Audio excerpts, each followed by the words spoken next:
시청자 여러분, 안녕하십니까? 10월 21일 월요일 JTBC 뉴스 아침엔 시작합니다.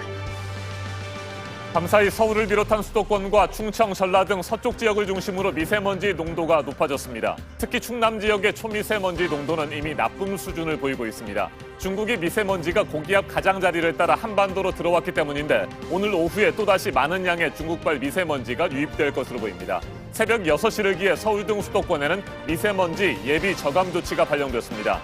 공공차량 2부제가 실시되고 공공사업장의 운영은 단축됩니다.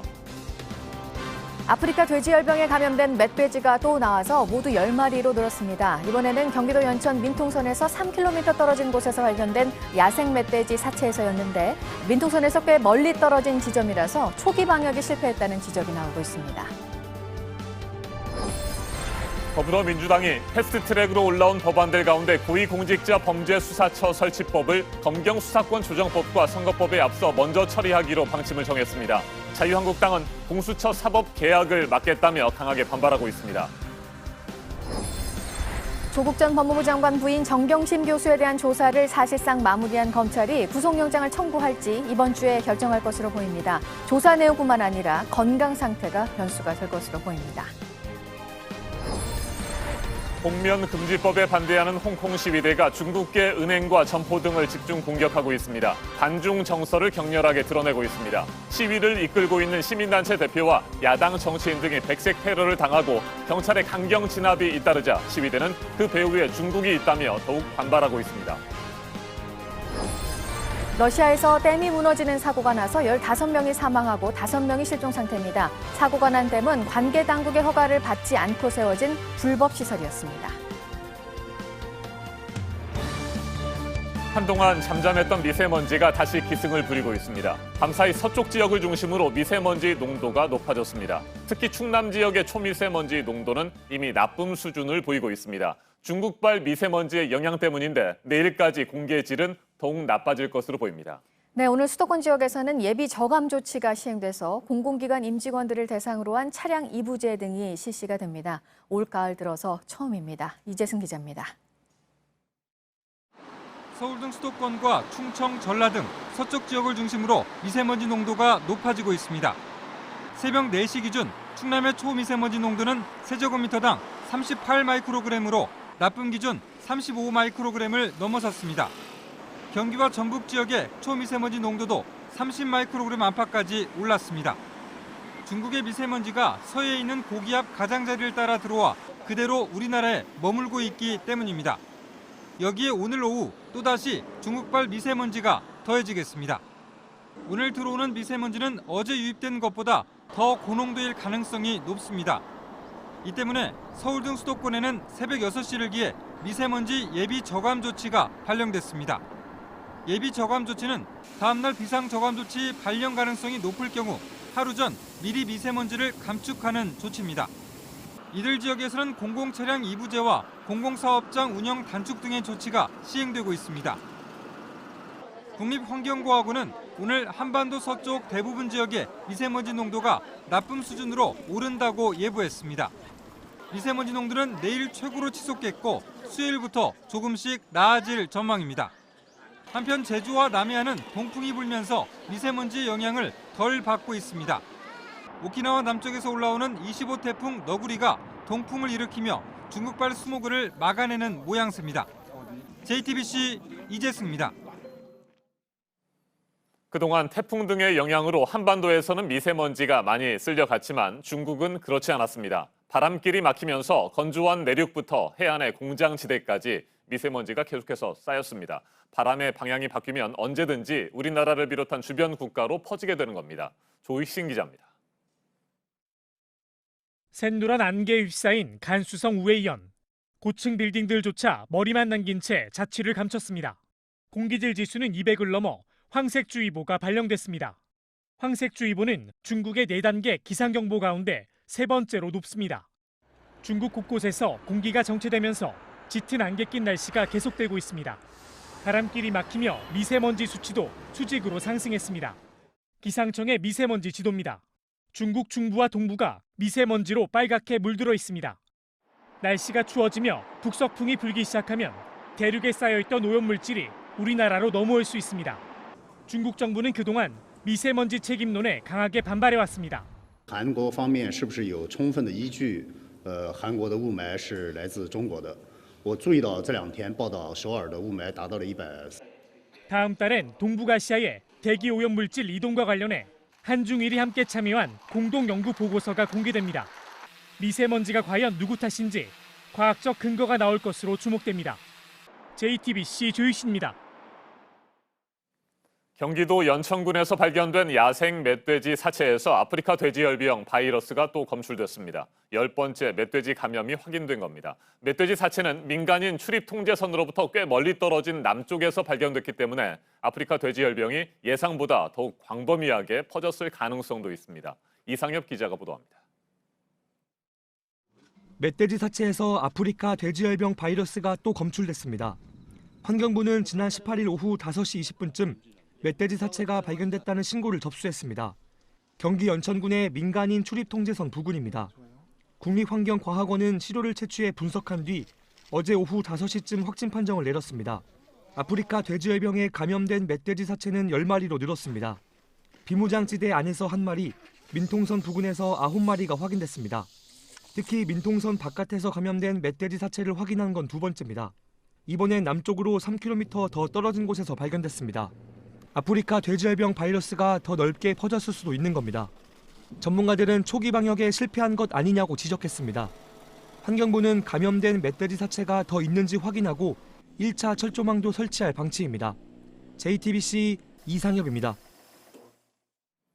지난 토요일 서울 여의도와 서초동에서는 검찰 개혁을 요구하는 촛불 집회가 열렸죠. 특히 고위공직자 범죄수사처, 이른바 공수처를 설치하라는 목소리가 컸습니다.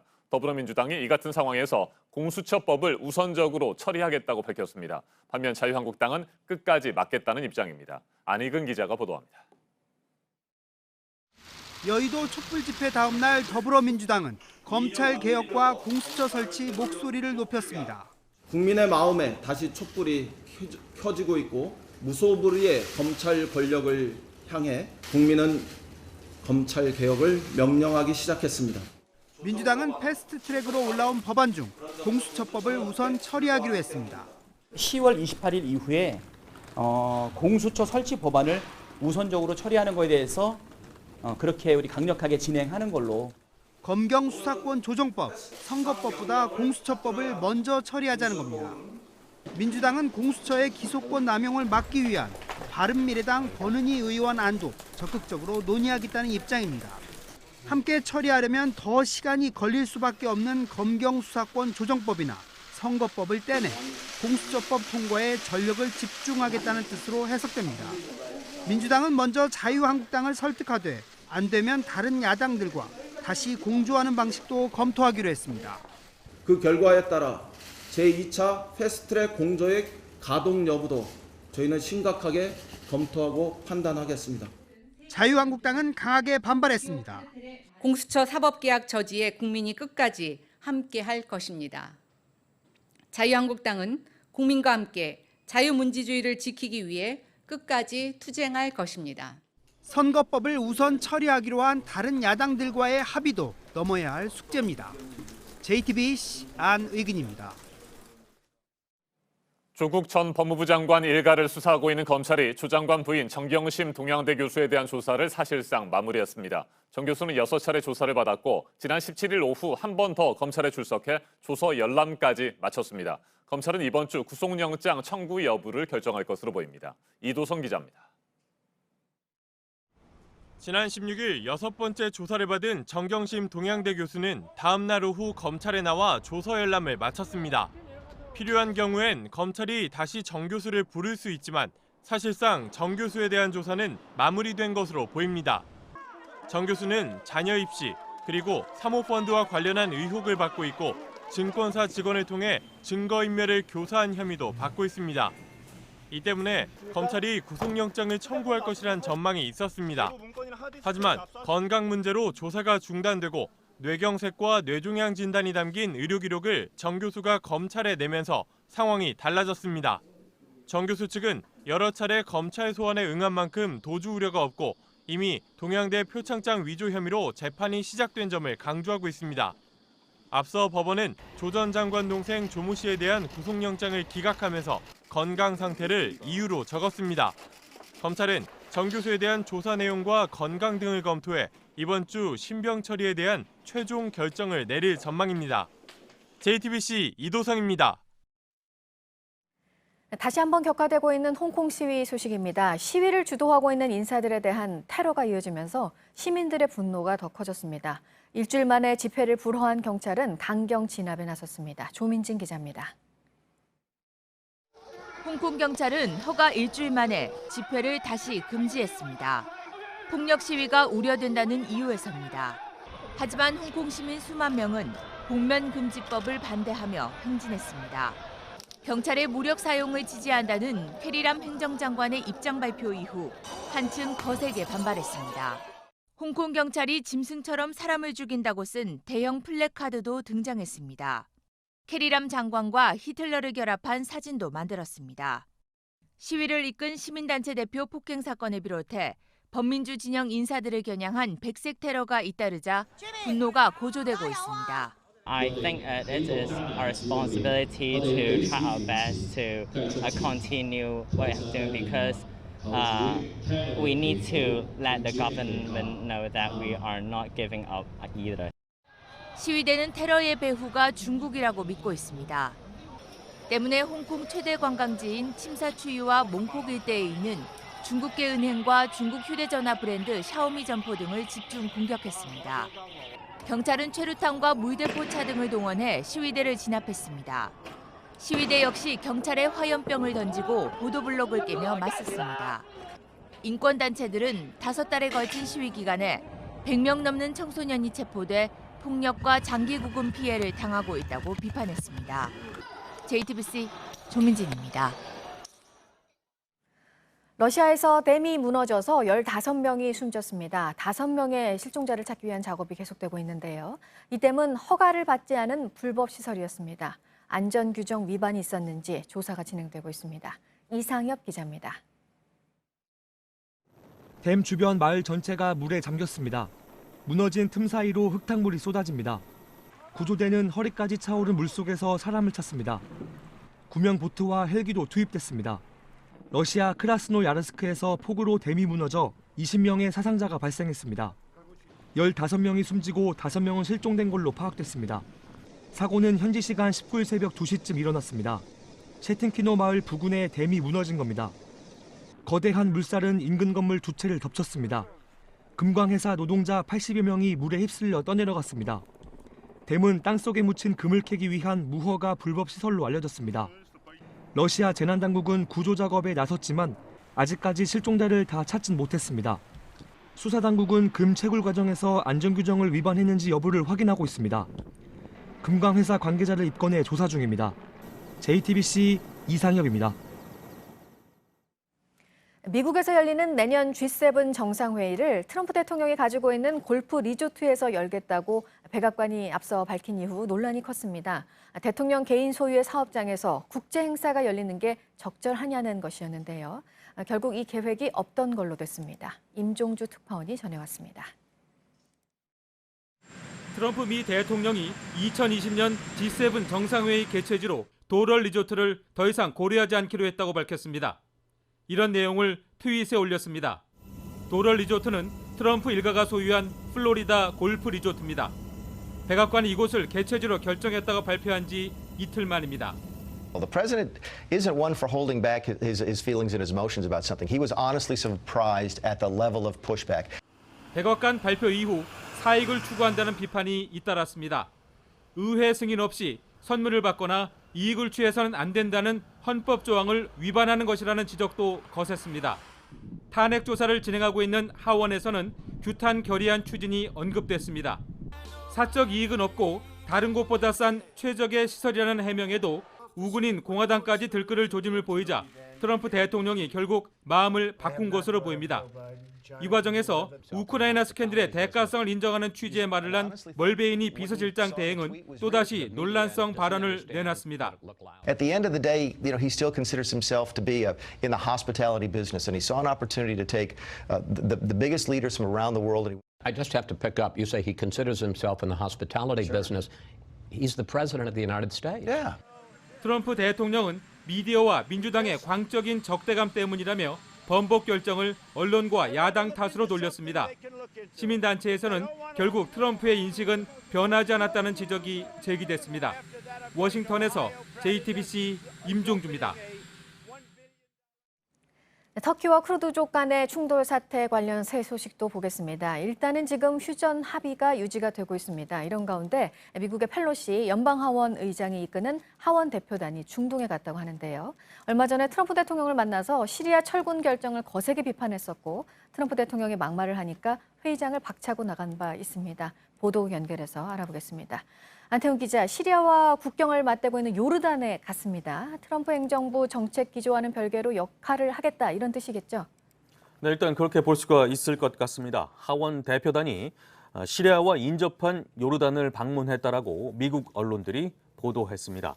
보도에 따르면 펠로시 의장 측은 요르단 현지 시간으로 19일 저녁에 하원 대표단과 요르단 국왕이 만나서 지역 안정에 미칠 영향과 난민 증가 등에 대해서 논의했습니다. 앞서 지난 16일 트럼프 대통령은 백악관에서 펠로시 의장을 만났고요. 이 자리에서 펠로시 의장은 시리아 철군 결정을 강하게 비판했습니다. 이에 트럼프 대통령은 펠로시 의장을 향해서 3등급 정치인이라는 막말을 퍼부었고요. 펠로시 의장은 이 자리를 박차고 나갔습니다. 이런 상황에서 펠로시 의장이 하원 대표단을 이끌고 중동을 찾은 건 트럼프 행정부의 정책 기조와는 별개로 중동에 대한 외교적 행보를 본격화하겠다라는 뜻으로 받아들여지고 있습니다.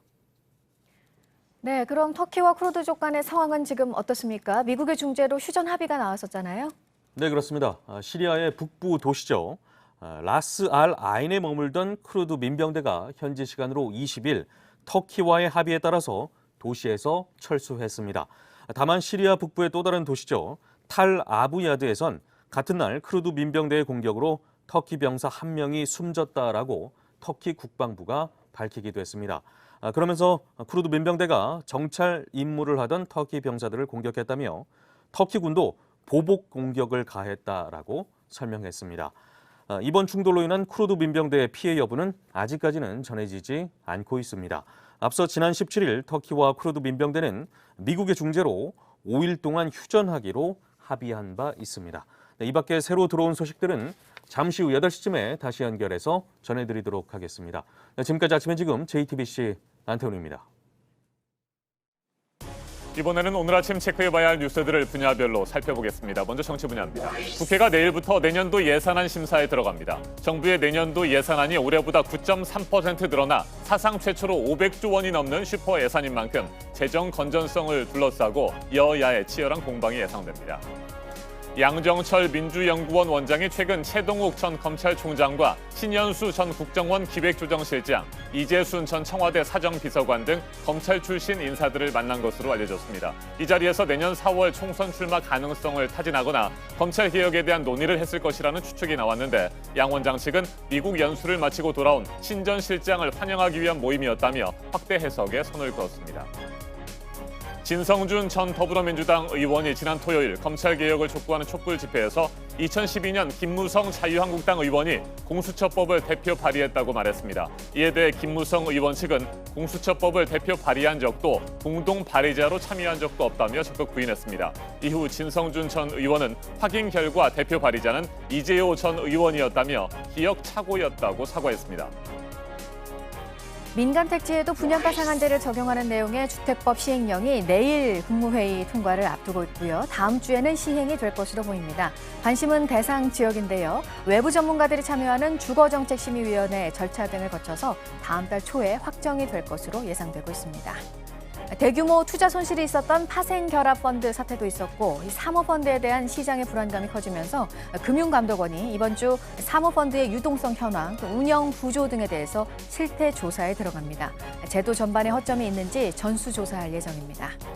승차 공유업체 타다의 기본 요금이 다음 달 18일부터 800원 오릅니다. 4,000원에서 4,800원이 되는데요. 올 초에 서울 택시 요금이 오르면서 타다와의 기본 요금 격차가 200원으로 줄었었는데 이번 인상으로 다시 차이가 1,000원이 됐습니다. 타다 운행사는 택시와의 가격 경쟁을 피하기 위해서라고 설명했습니다.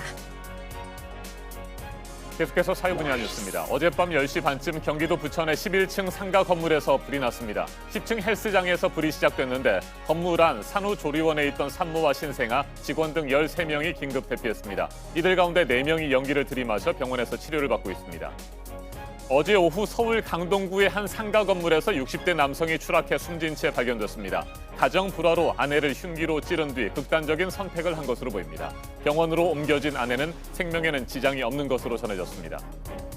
충남 아산 곡교천 주변에서 채취된 야생조류 분변에서 고병원성이 의심되는 야생조류 인플루엔자 H5형 AI 바이러스가 검출됐습니다. 국립환경과학원이 정밀 검사를 통해 고병원성 여부를 최종 확인하고 있습니다.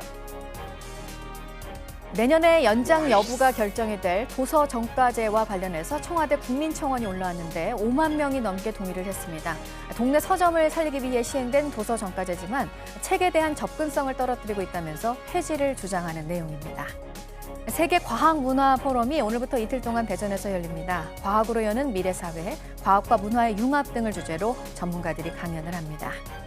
1987년 경남 지역 민주화 운동을 이끌었습니다. 김영식 신부가 지난 토요일 향년 70세로 선종했습니다. 2007년 6월 민주항쟁 20주년 기념 경남추진위원회가 결성될 때 준비위원장도 맡았었습니다. 오늘 오전에 마산에서 장례 미사가 열립니다. 문재인 대통령이 오늘 청와대에서 주요 종교 지도자들과 만납니다. 불교 지도자들과 만난 이후 3개월 만이고 이렇게 주요 종단 지도자들을 모두 초청한 건 8개월여 만입니다. 국론 분열 우려가 커지고 있는 상황에서 통합을 강조할 것으로 보입니다. 조국 국감으로 불린 이번 20대 국회 마지막 국정감사, 오늘 종합감사로 사실상 마무리가 됩니다. 국정 현안을 점검하는 역할을 하지 못했다는 비판이 이어지고 있는데 오늘도 법사위, 정무위, 교육위 등 국감에서 이런 분위기가 계속될 것으로 예상됩니다. 주한 미국 대사관저 담을 넘어 들어간 대학생 7명 구속 여부가 오늘 결정이 됩니다. 대학생 진보단체 회원들로 체포된 19명 가운데 9명에 대해서 경찰이 구속영장을 신청했었고 검찰은 이 가운데 7명에 대해 영장을 청구했습니다. 주목할 만한 분야별 뉴스들 체크해드렸습니다. 이어서 기상정보입니다. 오늘 아침 기온 10도 안팎까지 떨어지면서 출근길 무척 쌀쌀합니다. 낮에는 어제보다 기온이 오르겠고요. 따라서 일교차가 10도 이상 벌어지는 곳이 많겠습니다. 다시 미세먼지가 기승입니다. 오늘 수도권과 충남 등지에서 일평균 나쁨 수준 보이겠습니다. 오전엔 대기 정체로 농도가 높겠고요. 늦은 오후부터는 중국발 스모그가 추가로 유입되겠습니다. 출근길 내륙 지역 안개도 짙게 끼어 있습니다. 현재 곳곳 가시거리가 200m 안팎까지 짧아져 있습니다.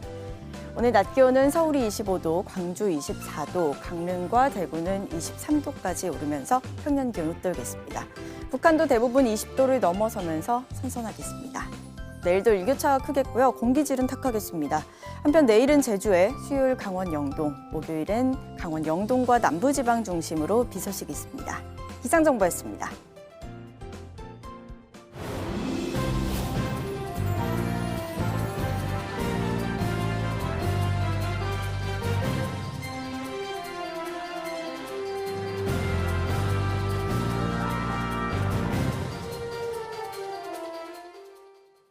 그제 우리 서해 바다로 넘어와 물고기를 잡던 중국 어선 2척이 해경에 붙잡혔는데요. 중국 선원들이 붙잡히지 않으려고 손도끼까지 던졌습니다. 40여 척이 때로 몰려다니면서 경비함을 위협하기도 해서 결국 해경이 경고 사격까지 해 내쫓았습니다. 정영재 기자입니다. 달아나는 중국 어선 뒤를 해경 고속단정이 쫓습니다. 현재 정서명령 실시 중임. 그러나 정서명령 부르고 조치 중임. 헬멧을 쓰고 방패를 든 해경대원 머리 위로 검은 물체가 날아갑니다. 손도끼입니다. 날아온 쇳덩이는 헬멧에 맞고 튕겨나갑니다. 해경대원들이 어선에 올라 선원들을 제압합니다. 그제 오후 3시 45분쯤 충남 서해안에서 중국 어선 40여 척이 불법 조업을 하다 적발됐습니다. 우리 해경의 단속에 손도끼와 쇳덩이까지 던지며 저항했지만 배 2척과 선장 등 8명이 붙잡혔습니다. 동료가 붙잡히자 다른 중국 어선들이 경비함 쪽으로 돌진했고 경고 사격이 이어집니다. 경고 사격 시중 있음 N공 중국 어선들이 발견된 곳은 서경렬비도에서 북서쪽으로 78km 떨어진 곳입니다. 한중이 합의한 어업협정선에서 우리 쪽으로 2.4km를 넘어온 겁니다. 물고기가 많이 잡히는 가을철에는 우리 바다로 넘어오는 중국 어선도 늘어납니다. 지난해에는 10월 이후 2달간 하루 평균 448척의 외국 어선이 어업협정선을 침범했습니다. 해경에 붙잡힌 중국 어선에는 대구와 삼치 400kg이 실려 있었습니다. JTBC 정영재입니다. 진보 성향 대학생들이 주한 미국 대사관저에 들어가 시위를 벌인 데 항의하는 뜻으로 우리 공화당이 미국 대사관 바로 건너편 광화문 광장에 천막을 설치했습니다. 우리 공화당 측은 어젯밤 11시쯤 천막 2동을 설치하고 앞으로 일주일간 밤샘 농성을 벌일 예정이라고 밝혔습니다.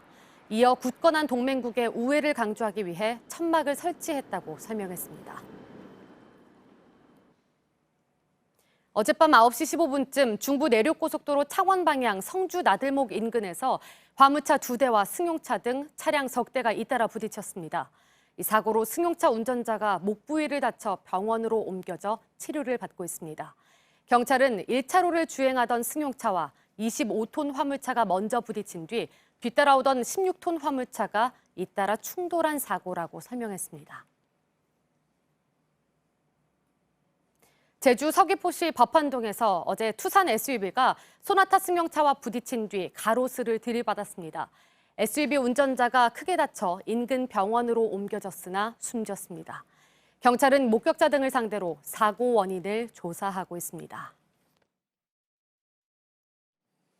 정치 사회적으로 논란이 뜨거운 이슈에 대해 다양한 목소리를 들어보는 맞짱 토론 시간입니다. 조국 전 법무부 장관 사퇴 이후에도 여론이 요동치면서 정치권은 민심의 움직임을 주시하고 있습니다. 이 같은 상황에서 바른미래당은 분당 국면으로 접어들고 있습니다. 야권발 정계 개편이 본격화될 것이라는 전망도 나옵니다. 먼저 출연자들을 소개해드립니다. 제 오른쪽입니다. 최창렬 용인대 교양학부 교수 나오셨습니다. 안녕하세요. 안녕하십니까? 네. 그리고 제 왼쪽입니다. 신율 명지대 정치외교학과 교수입니다. 안녕하세요. 네, 어서 오십시오. 네. 조국 전 장관 사퇴 이후에 실시된 한국갤럽 여론조사에서 문재인 대통령의 국정수행 지지율이 40% 밑으로 떨어졌습니다. 그런데 비슷한 시기에 진행된 다른 조사에서는 오히려 큰 폭으로 상승했습니다. 민심이 앞으로 어떻게 움직일지 예측하는 것이 쉽지 않습니다. 토론 시작하겠습니다. 네, 일단 한국갤럽의 여론조사 결과부터 한번 살펴볼까요? 네. 문재인 대통령의 국정 지지도 39%로 나왔습니다. 이거 어떻게 평가하세요? 신 교수님. 예. 일단은 이 한국갤럽 여론조사 금요일날 발표를 했죠. 네. 15일에서 17일 전국 유권자 1,004명을 대상으로 실시한 거고요. 전화 면접 조사입니다. 신뢰 수준 95%에 표본오차 플러스 마이너스 3.1%포인트 네. 여론조사를 보면은 저는 사실 뭐 39%가 나왔다. 문재인 대통령 이 지지율에 주목을 하기보다는 민주당 지지율이 36%가 나왔거든요. 네. 그래서 민주당 지지율과 대통령 지지율이 수렴하는 현상을 보이고 있다라는 측면에 저는 주목을 하고 있습니다. 그리고 또 한 가지는 민주당 지지율하고 한국당 지지율이 원래 갤럽 여론조사에 상당히 폭이 컸는데 9%포인트로 격차가 줄었다는 점. 또 하나는 광주 전라 지역에서 대통령 지지율이 9% 정도 아주 대폭 네. 감소했다는 이 세 가지 점을 좀 주목을 하는데 첫 번째 그 민주당 지지율과 대통령 지지율이 오차 범위 내에서 수렴하고 있다. 이 얘기는 제가 생각할 때는 뭐를 의미하냐 하면 실제로 이제 대통령 지지율이 높잖아요. 여당 지지율보다 많이 높으면 이 여당 의원들이 아무래도 청와대의 의중을 더 이 신경을 쓸 수밖에 없는 네. 현상이 벌어지는데 이게 수렴을 하거나 아니면 당 지지율이 높게 되는 순간부터 특히 지금처럼 총선이 얼마 남지 않은 시기에서는 그렇게 되면은 이제 의원들이 각자 도생을 위해서 각자 자기 목소리를 내는 현상이 발생을 한다. 그러면 청와대 입장에서 볼 때 여당의 의지를 하거나 이런 측면이 상당히 좀 어려워지는 상황이 초래될 수 있다. 이런 측면에서 저는 좀 주목을 하고 있고요. 두 번째 이제 민주당 지지율하고 한국당 지지율이 9% 정도밖에 되지 않는다. 이거 역시도 사실 간과할 수가 없는 사안인데 더군다나 여당의 지지 기반인 광주 전라 지역에서 9%가량 대폭 빠졌다. 대통령 지지율. 조국 장관이 물러났음에도 불구하고 네. 이 부분은 사실 여당의 입장에서 볼 때는 상당히 신경을 좀 쓸 수밖에 없는 것이다. 더군다나 여당과 야당의 지지율 격차가 줄게 되는 이유가 무당층과 그리고 중도층 유권자들이 네. 빠져서 그렇게 됐다라면 여당으로서는 더 좀 신경을 쓸 수밖에 없겠죠. 네. 크게 세 가지라고 말씀하셨는데 일단 두 가지 말씀하셨고요. 나머지 한 가지는 잠시 후에 말씀하시겠습니까? 예, 그러죠 뭐. 네. 자, 최 교수님은 네. 한국갤럽의 여론조사 결과 어떻게 보셨습니까? 일단 중도층 탈락이 눈에 띕니다. 네. 중도층이 46%에서 갤럽 조사가 36%로 낮아졌어요. 30대도 많이 빠졌습니다. 30대도 60%에서 46%까지 내려왔는데 30대가 빠진 건 아마 조국 전 장관이 사퇴한 것에 대한 불만이 표출된 것일 수도 있어요. 30대는 의외로. 그러나 어쨌든 지금 뭐 리얼미터하고 조금 다르긴 해요. 그 전날 나왔던 리얼미터는 좀 올랐는데 전반적으로 이 여론조사에서 우리가 볼 수 있는 게 전반적으로 하락 추세라는 거예요. 전체적으로 이번 어떤 조국 정국을 거치면서 그 지지율 자체가 전반적으로 이렇게 떨어지는 경향 이런 것들을 무시하면 안 될 것 같아요. 전 이유가 여러 가지가 있겠습니다만 이번 조국 이슈에서 비롯된 그 청와대와 여당 등의 좀 굉장히 경직돼 보이는 그러한 어떤 생각들 그리고 지지층이나 그 진영에 좀 갇힌 듯한 모습들 이런 것들이 바로 이제 중도층의 이탈로 나타나는 것이 아닌가라는 생각이 들거든요. 그러니까 물론 지지층이 완전히 갈렸었죠. 서초동 집회와 광화문 집회로 갈렸었습니다만 전체적으로 볼 때 조국 전 장관이 보여줬던 여러 가지 공정과 정의 문제 이런 것들 분명히 제기가 됐던 사회적인 이슈였거든요. 물론 거기에 대해서 이제 검찰 개혁과 조국 수호를 부르짖은 지지층도 있었긴 하더라도 그러니까 일단 이러한 것들에 대해서 집권층이 뭔가를 느끼지 않으면 이런 경향이 지속될 수가 있다. 또 이번에 가장 문제를 꼽은 게 인사 문제보다는 경제나 민생 문제를 꼽았거든요. 그러니까 현재 어쨌든 경제가 침체되고 있는 거, 일자리 문제. 물론 정부는 지금 일자리가 좀 늘어났다고 합니다만 주로 그 일자리가 단기적인 거 이런 게 많이 늘어났던 지적도 있거든요. 따라서 어쨌든 경제와 민생 문제 그리고 이번 조국 정부에서 보여줬던 어떤 권력층의 어떤 지나친 경직성 이런 것들이 어떤 이 지지율이 낮아진 원인이 아니냐 이렇게 생각이 됩니다. 알겠습니다. 진 교수님, 예. 문재인 대통령의 취임 초기에는 한국갤럽 여론조사에서 대통령 지지도가 80%를 넘어섰잖아요. 그렇죠. 그러면 뭐 반토막 났다고 이렇게 볼 수 있을 것 같아요. 그렇죠. 근데 지금 최 교수님께서 말씀해 주신 그 부분 있죠. 이 부정평가 요인 순위. 제일 이 25% 그러니까 부정평가를 했던 사람 중에 25%가 경제 민생 문제 해결 부족을 꼽았거든요. 네. 인사 문제는 17%입니다. 그러니까 압도적인 1위가 경제 민생 문제 해결 부족인데 전 이걸 보면서 이런 생각을 했어요.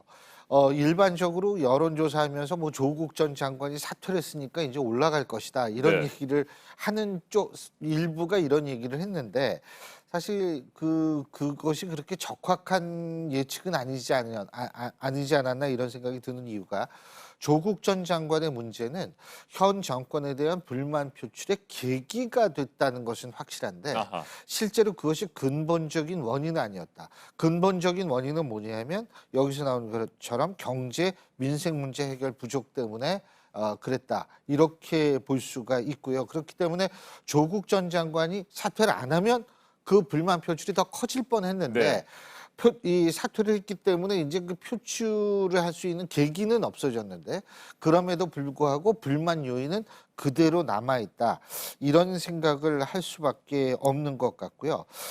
또 한 가지는 저는 아까 그 광주 전라 얘기 잠깐만 말씀을 드리자면 그쪽에서 지금 지지율이 9%나 빠졌다 이것은 사실은 이 호남 지역에서 사실 문재인 대통령이 호남 지역을 대표하는 정치인은 아니었거든요.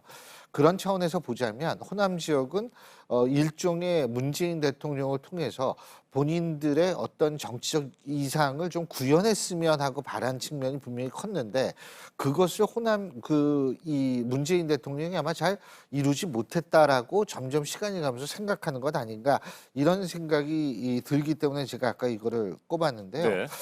근데 이제 제가 가장 좀 이 부분에 좀 주목을 하는 것이 경제 문제가 제일 불만의 요인으로 꼽는다면 물론 이제 어제 그 청와대는 그런 얘기를 했어요. 뭐냐면 이 정부가 핵심 고용 지표로 생각하는 15세에서 64세 고용률이 67.1%를 기록해서 2개월 연속 역대 최고치를 기록하고 있다. 이런 얘기를 하는데 청와대 자체도 40대에 있어서의 실업률이 오히려 높아지고 있고 20대 청년 실업률이 이게 해결이 되지 않고 있다는 걸 인정을 하고 있거든요. 그런 차원에서 보자면 전 사실 이런 생각이 들어요. 이게 네. 경제 문제로 불만이 있으면 이게 해결이 어렵습니다. 그리고 또 한 가지 제가 말씀드리는 것이 청와대는 물론 그런 얘기를 당연히 할 수 있습니다. 왜냐하면 경제가 심리이기 때문에 이 심리적인 차원에서 우리 그래요 나쁩니다 이렇게는 절대로 얘기할 수 없어요. 전 그 청와대가 이런 얘기를 한 이유는 아는데 하지만 그럼에도 불구하고 경제라는 것은 설득의 소재가 아니라 체감의 체감적 존재라는 차원에서 보자면 이 경제 문제 이거 쉽게 풀리지 않을 것 같아서 그런 부분이 상당히 좀 걱정이 된다 이런 말씀을 드릴 수 있겠죠. 네, 뭐 무조건 괜찮다, 걱정할 것 없다 이렇게 말하는 것보다는 명확하게 현실에 대해서 얘기를 하고 어느 정도는 하고 네. 하지만 너무 또 사람들이 걱정을 하고 두려워하면 안 되니까요. 해법이나 극복 방안을 예. 명확하게 밝히는 것들이 필요하겠죠. 좀 그런 게 있는데 그게 좀 굉장히 힘들 것 같다는 생각이 듭니다. 알겠습니다. 최 교수님, 네. 한국갤럽 여론조사에서도 주목해서 봐야 될 것이 응답자의 64%가 조국 전 장관의 사퇴에 대해서 잘한 일이다 네. 이렇게 평가를 했습니다. 그렇습니다. 만약에 조금 더 일찍 조 전 장관이 사퇴를 했거나 청와대가 결단을 했다고 한다면 이처럼 문 대통령의 지지도가 떨어지는 것을 좀 막을 수 있었을 것으로 보십니까? 어떻게 보세요? 전 그렇게 봅니다. 네. 지금 이번에 지지율이 떨어진 것 중에서 하나가 이 경제 민생 문제를 많이 지적은 하긴 했는데 민심이라는 게 그렇거든요. 여러 가지가 같이 이제 포함되는 건데 이 조국 이슈가 너무 오래 끌었어요. 그리고 대체로 이제 이전 장관들의 경우에 이 장관 후보자들의 경우에 여러 가지 의혹들이 나오면 되게 사퇴를 했거든요. 근데 이제 조국 전 장관은 이제 정권이 많은 의미를 부여했죠. 개혁의 아이콘, 뭐 그리고 진보의 상징이다 이렇게 이제 의미를 부여하다 보니까 논리에 자꾸 밀렸던 거죠. 그러니까 검찰 개혁을 위해서는 반드시 조국수가 필요하다라는 거. 이거 물론 이제 서초동에 나온 시민들이 많이 얘기했던 거긴 합니다만 그게 너무 이제 중도층들 생각과 많이 다르고 또 이제 조국을 두고서 생각하는 게 양 지지층은 완전히 갈린 상태에서 정권이 너무 지나치게 조국을 이제 옹호하는 쪽으로 이제 갔단 말이에요. 거기 이제 검찰의 수사가 너무 과잉 수사다라는 지적도 있긴 있었습니다만 전체적인 방향으로 볼 때는 제기됐던 여러 가지 의혹들 말이죠. 그 장관 부인, 전 장관 부인에게 제기됐던 의혹들 그리고 자녀들 이런 부분들이 일반 시민들이 보기에는 어떻게 저런 여러 가지 의혹이 제기되는데 물론 아직은 조국 개인에게 나타난 위법사항이 아니라 하더라도 이렇게 옹호를 하나라는 그런 비판 여론이 굉장히 많았던 걸 부인할 수 없는 거 아니겠어요? 지금 말씀처럼 이 조국 전 장관 이슈가 나왔을 때 거기에 빨리 민심에 부응했었다면은 이렇게 지지율이 떨어지는 건 막을 수 있었을 것 같아요. 물론 이 지지율은 역대 대통령들에 비하면 그렇게 낮은 지지율은 절대로 아니에요. 대체로 이 시기쯤 역대 민주화 이후의 대통령들의 지지율이 20%에서 40%를 왔다 갔다 한 거더라고요. 그러니까 낮은 수치는 아닌데 이 지금 아까 말씀처럼 이 갤럽 조사에 의하면 임기 지난해 5월이었나요? 80% 이상까지 올라가고 83%까지 올라갔단 말이죠. 지금 반으로 내려간 거예요. 그러니까 이 사태는 절대로 가볍게 볼 문제가 아니죠. 청와대가 물론 일희일비하지 않는다고 얘기는 했습니다만 청와대로서야 그렇게 얘기할 수밖에 없죠. 그러나 이게 추세가 자꾸 이렇게 내려가는 것이고 그리고 뭔가 이 정권이 출범할 때 제기했던 여러 가지 이슈들이 있어요. 불평등 완화 문제라든지 사회적 양극화를 해소한다라는 거. 그러나 그런 것들이 과연 됐습니까? 부동산 가격은 뭐 더 오르고 있고요. 그러다 보니까 정권 전체에 대한 실망감의 표출도 같이 포함되어 있다. 그러니까 조국 이슈에서 나타났던 여러 가지 이제 실망 플러스 이 정권이 뭔가 기존 보수 정권과 크게 다르지 않구나라는 그런 실망과 어떤 그 불신 같은 것들이 중도층에서 나타나고 있다는 거예요. 그러니까 이 정권이 문재인 정부가 정책을 빨리 전환하고 그리고 특히 이제 이번 조국 이슈에서 나왔던 여러 가지 그 좀 일반 우리가 중도적인 관점에서 볼 때 과도하게 민주당 의원들이 옹호하고 그랬단 말이에요. 이런 것들에 대해서 좀 정리할 필요가 있을 것 같아요. 정리하지 않고 그냥 바로 패스트트랙 정부로 넘어가면서 검찰개혁이다라고 얘기해 보니까 역시 중도층들은 역시 이 정권이 대단히 자신들의 그 지지층과 그 진영에게만 부합하는 정책을 펴는구나라고 인식할 수가 있는 거거든요. 물론 이제 검찰 수호를 외치는 지난 주말도 나왔잖아요. 여의도에. 그 시민들이 보시기에야 맞는 거지만 그때 이제 이 과모에 나왔던 시민들이 볼 때는 여전히 또 검찰개혁만 얘기하고 있구나. 그러니까 검찰개혁은 너무 중요한 이슈예요. 그걸 반대하는 사람이 누가 있겠습니까? 근데 적어도 이 사안이 온 거에 대해서 대통령께서는 그래도 송구하다는 표현을 했단 말이에요. 네. 물론 민주당에서도 이제 군데군데 나오긴 나왔는데 적어도 정식으로 지도부 차원에서 이러이러해서 이런 갈등이 생겼다라는 것에 대한 언급이 있어야죠. 그런 다음에 거기에 대한 사과가 있고 난 다음에 정책을 전환하고 이런 모습을 보여준다면 전 지지율이 반등하리라고 봅니다. 그러나 그런 것들이 없이 계속 이 패스트트랙 정국에서 검찰개혁만 얘기한다면 전 이 사안이 더 오래 갈 수도 있다고 생각하는 거죠. 네, 신 교수님. 네. 조 전 장관은 사퇴 명분을 찾기 위해서 구체적인 검찰 개혁안을 내놓을 때까지 네. 조금 시간을 기다렸던 것으로도 보입니다. 그런데 그 퇴진 시기가 좀 더 빨랐더라고 한다면 이 정도로까지 문 대통령의 지지도가 떨어지지 않았을 것이라는 분석에 대해서는 어떻게 생각하십니까? 예, 저도 뭐 동의합니다. 네. 근데 이제 이런 생각을 전 좀 합니다. 위기 관리 능력이라는 것도 정권에 있어서의 가장 중요한 능력 중에 하나입니다. 그런데 지금 사실 좀 시기를 놓쳤다 이런 얘기인데 시기를 놓치게 된 이유가 뭐 여러 가지가 있겠죠. 근데 여러 가지가 있을 텐데 뭐 아까 최 교수님께서 지적하신 대로 지지층을 이제 주로 바라보는 정치를 한다거나 이런 적이 될 수 있는데 저는 사실 그 근본적인 시기를 놓치게 된 근본적인 이유 중에 하나가 이 현 정권이 조금 너무 이 현 상황을 안이하게 판단하지 않았나 이런 생각을 하거든요. 네. 그러니까 내가 얘기를 하면 우리가 얘기를 하면 당연히 국민들이 거기에 공감해서 우리를 쫓아올 것이다라고 생각을 했을 수도 있다라는 저의 추측입니다.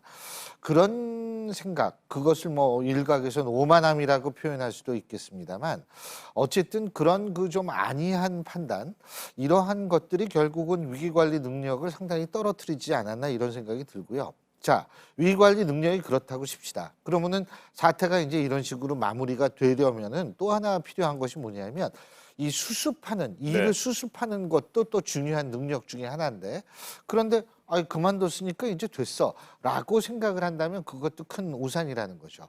그만뒀으니까 됐어 이런 식으로 생각하는 것이 아니라 실제적으로 이 문제에서 국민들이 상실감을 느끼고 예를 들면 상당히 좀 허탈감을 느끼게 된 이유가 뭔지 근본적인 그걸 따져가지고 거기에 대한 구체적인 물론 대통령이 송구스럽다는 말씀하셨다고 최 교수님 말씀하셨는데 맞습니다. 그 송구스럽다는 표현도 중요하지만 더 좀 내려가면 우리가 왜 이렇게 할 수밖에 없었는지 하지만은 그것이 국민들과의 시각 차이가 이렇게 괴리가 벌어졌으니까 우리가 정말 죄송하게 됐다.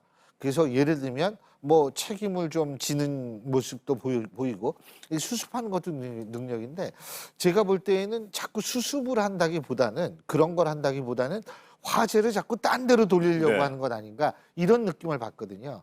저는 그것이 지금 현 정권에 있어서 지지율을 올리는 데 있어서 제일 중요한 관건이 아닌가 이런 생각이 듭니다.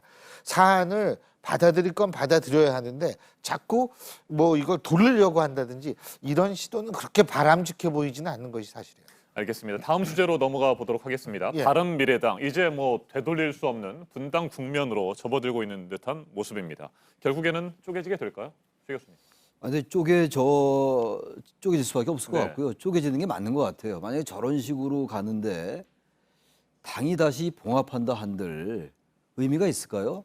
정당이라는 게 여러 가지 목소리가 다양하게 존재하는 게 그게 건강한 정당일 수도 있습니다만 지금 바른미래당의 모습은 여러 가지 생각들의 어떤 다양한 생각이 어떤 하나의 합의를 모색해가는 이런 과정하고는 이미 아닌 것 같아요. 네.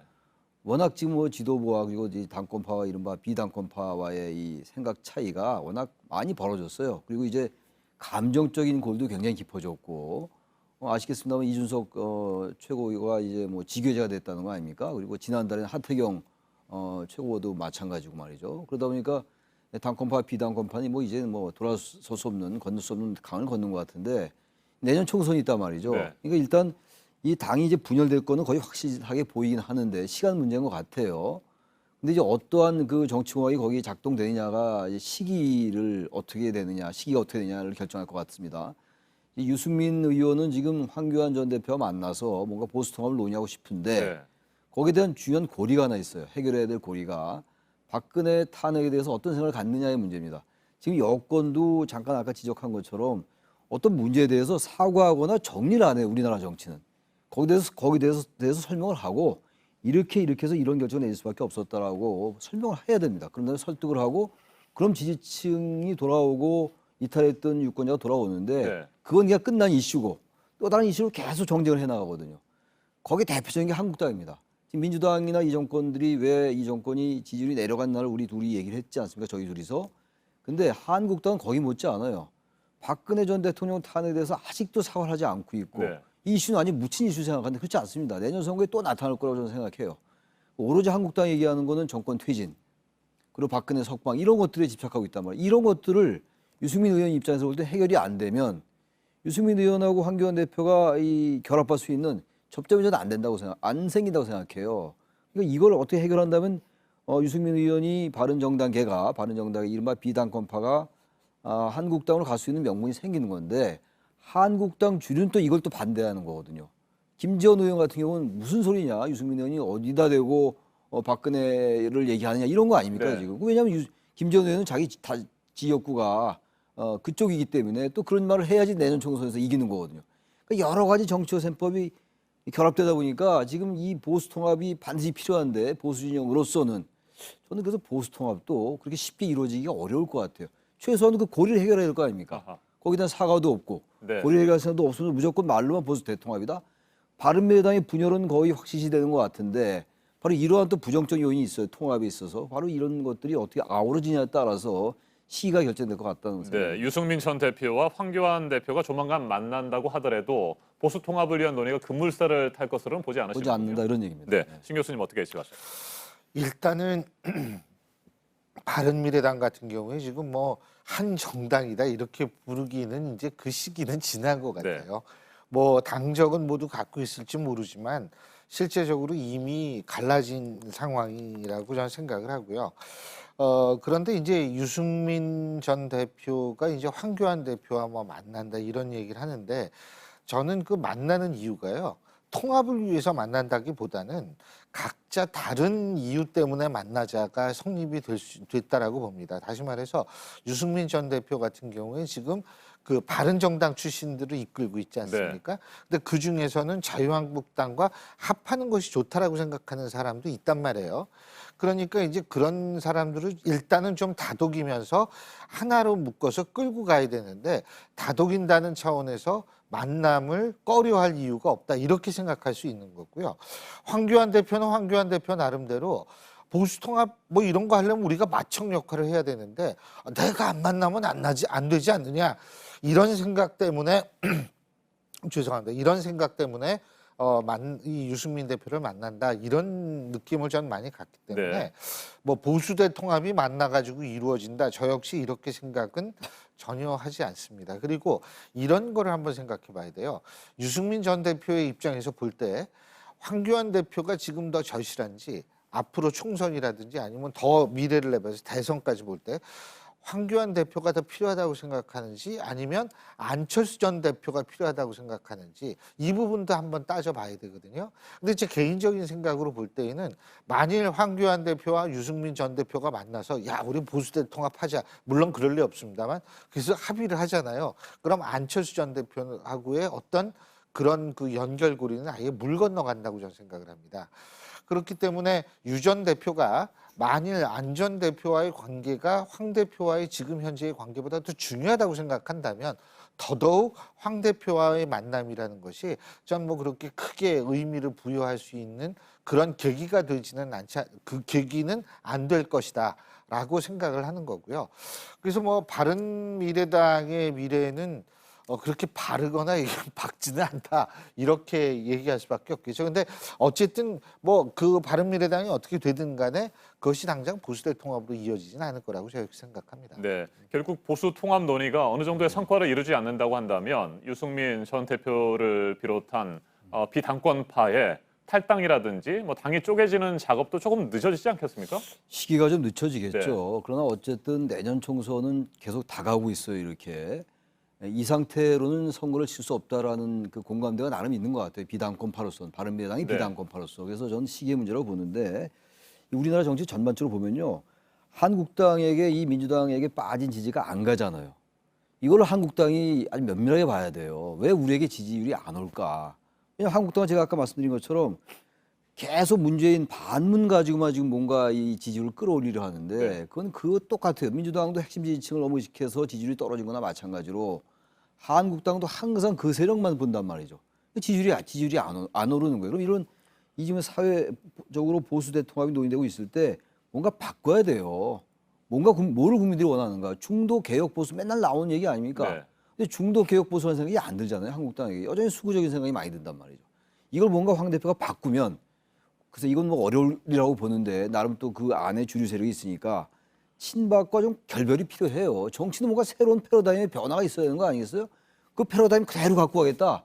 어떻게 이깁니까? 그러니까 민주당이 계속 강고하게 자신들의 생각을 가져가는 게 아니냐. 저는 그래서 제1야당이 변해야 돼요. 뭔가 바꾸고 황고탈퇴하고 박근혜 탄핵된 거에 대해서 사과하고 이래야지 민주당도 정신을 차리고 한국 정치가 제대로 가지. 이건 항상 자신들의 지지층만 보니까 지지율은 떨어지면 한국당에 오지 않고 네. 민주당은 여전히 핵심 지지층만 보게 되고 이렇게 되지 않나 이런 생각이 듭니다. 알겠습니다. 이제 토론을 마무리할 시간이 됐고요. 끝으로 공통 질문 하나만 더 드리겠습니다. 이번 주에 국정감사가 마무리됩니다. 끝으로 국정감사에 대한 평가를 좀 짧게 들어보도록 하겠습니다. 신 교수님. 예, 뭐 조국으로 시작해서 조국으로 끝났다 이런 얘기들 많죠. 근데 제가 아마 지난번에도 말씀드린 것 같은데 조국 전 장관에 대한 문제를 국정감사에서 거론했으니까 이게 무용하다 이런 거는 전 좀 아니라고 생각을 하고요. 나름대로 의미는 있다 이런 생각이 들고요.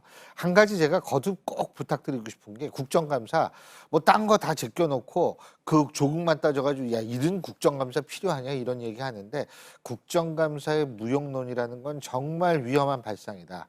이거를 어떻게 제대로 제궤도에 올려놓을까를 우리가 계속 고민하자 이렇게 돼야지 야 이거 이런 식이니까 필요 없다. 이거는 입법부의 행정부의 이 견제의 권한을 완전히 무력화시키는 거니까 그런 얘기 제발 좀 안 했으면 좋겠고요. 한 가지 제가 마지막으로 얘기하고 싶은 것은 견제받지 않는 권력이라는 것은 반드시 큰 문제를 일으킨다. 이 점은 꼭 말씀드리고 싶습니다. 알겠습니다. 최 교수님, 국정감사 어떻게 평가하세요? 작년만 해도 그래도 뭐 유치원 3법 얘기가 나왔고 나름 성과가 있었어요. 네. 근데 올해는 뭐 이제 우리 신 교수님 말씀처럼 모든 게 조국이었고 이제 24일 날 국감이 끝나는데 전 지금 며칠 남았지만 여전히 조국일 것 같아요. 지금 운영이 또 국감이 남았어요. 청와대 국감도 남아있기 때문에 그래서 올해 국감은 자연스러운 거일 수도 있었던 것 같아요. 그러면 안 되는 거였는데 국정감사라는 게 지난해 여러 가지 국가의 정책이라든지 네. 예산의 어떤 집행이 잘못되는 걸 보고 그것을 토대로 해서 올해 예산을 짜는데 반성의 교훈이 돼야 되는 게 국정감사거든요. 국가의 정책을 감사하는 거 아닙니까? 국정을 감사하는 건데 이게 국정감사가 그냥 매살 그냥 조그만 이슈를 가지고 계속 파헤치잖아요. 우리나라 국정감사의 가장 큰 문제점이에요. 어떤 그러한 것들은 불가피한 있다 하더라도요. 이제 의원들도 여야도 좀 국가의 어떤 그 부처의 또 그 대상 기관, 피감 기관의 정책을 가지고 얘기를 하지 않고 그 당시 현안 가지만 물고 늘어진단 말이죠. 그리고 뭔가 어떤 이상한 어떤 이슈를 제기해서 언론에 좀 비춰서 네. 뭔가 좀 몸값을 올리려는 이런 것들, 이런 구태들 매년 이맘때면 나오는 얘기입니다. 이게 하지 말아야 되는데 뭐 바뀝니까? 그래도 작년엔 그래도 뭔가 수확이 있었는데 올해는 정말 실망스러운 국감이었다. 그래서 저는 뭐 크게 기대하지 않는 게 역설적으로 좋을 것 같다는 생각도 들어요. 네, 국정감사 정말 반드시 필요한데 기대하기 힘들 정도로 문제점이 많다. 그렇습니다. 두 분의 말씀 여기까지 듣도록 하겠습니다. 맞짱토론 최창렬 용인대 교양학부 교수, 신율 명지대 정치외교학과 교수와 함께했습니다. 두 분 토론 잘 들었습니다. 네, 감사합니다. 고맙습니다. 감사합니다.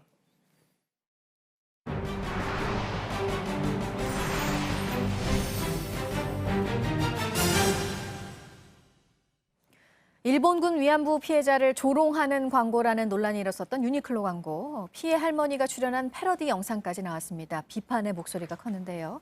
오해라면서 광고에 손대지 않겠다던 유니클로가 결국 이 광고를 내렸습니다. 비난 여론에 이런 결정을 한 것으로 보입니다. 조보경 기자입니다. 유니클로가 위안부 피해자를 조롱했다는 논란을 일으킨 광고 영상을 더 이상 틀지 않기로 했습니다. 유니클로 측은 이번 광고엔 어떤 정치적 의도도 없었다면서도 많은 사람들이 불편을 느낀 부분을 받아들여 광고를 중단하기로 했다고 밝혔습니다. 현재 유니클로 공식 유튜브 계정에서도 광고는 사라진 상태입니다. 논란은 15초짜리 광고의 한국어 자막에서 시작됐습니다.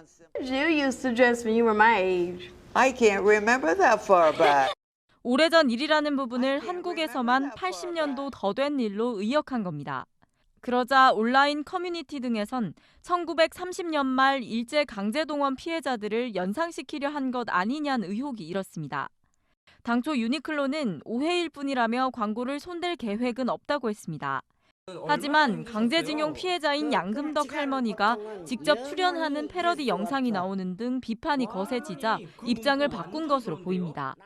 소비자의 생각에 대한 어떤 감수성이 좀 부족한 것이다. 특히 이렇게 예민한 시기에 해석과 멘트, 그 단어 하나하나에 신경을 썼어야 되는데. 유니클로 관계자는 대부분 매체에서 광고를 중단했고 오늘까지는 모든 매체에서 사라질 것이라고 말했습니다. JTBC 조보경입니다. 우리나라와 중국의 국방당국 간 고위급 회의가 오늘 베이징에서 열립니다. 사드 문제로 중단되고 5년 만에 다시 이루어지는 만남입니다. 김소현 기자입니다. 박재민 국방부 차관은 오늘 베이징에서 샤오위안밍 중국 연합참모부 부참모장과 만나 제5차 한중 국방전략대화를 엽니다. 국방전략대화는 2011년 시작된 양국 국방당국 간 고위급 정례회의로 매년 베이징과 서울을 오가며 열어오다 2014년 회의를 끝으로 중단됐습니다. 당시 주한미군의 고고도 미사일 방어체계 사드 배치 논의 등이 영향을 미친 걸로 알려졌습니다. 5년 만에 고위급 협의 재개에 대해 국방부 당국자는 변화하는 영내 안보 상황에서 양국 간 협의의 필요성이 커졌기 때문이라고 말했습니다. 국방부는 이번 회의에서 한반도 정세와 양국 주요 관심 사항을 깊이 있게 논의하겠다고 밝혔습니다. 이에 따라 최근 잦아진 중국 군용기의 우리 방공식별구역 무단 진입과 한라인 추가 설치 등이 테이블에 오를 걸로 보입니다. 어제 베이징을 찾은 박 차관은 웨이펑허 중국 국방부장도 예방했고 내일까지 여는 반관 반민회의 베이징 샹산 포럼에도 참석합니다. JTBC 김소현입니다. 오늘의 핵심 뉴스들을 정리해드리는 아침엔 주요 뉴스입니다. 밤사이 서울을 비롯한 수도권과 충청, 전라 등 서쪽 지역을 중심으로 미세먼지 농도가 높아졌습니다. 특히 충남 지역의 초미세먼지 농도는 이미 나쁨 수준을 보이고 있습니다. 중국의 미세먼지가 고기압 가장자리를 따라 한반도로 들어왔기 때문인데 오늘 오후에 또다시 많은 양의 중국발 미세먼지가 유입될 것으로 보입니다. 새벽 6시를 기해 서울 등 수도권에는 미세먼지 예비 저감 조치가 발령됐습니다. 공공차량 2부제가 실시되고 공공사업장의 운영은 단축됩니다.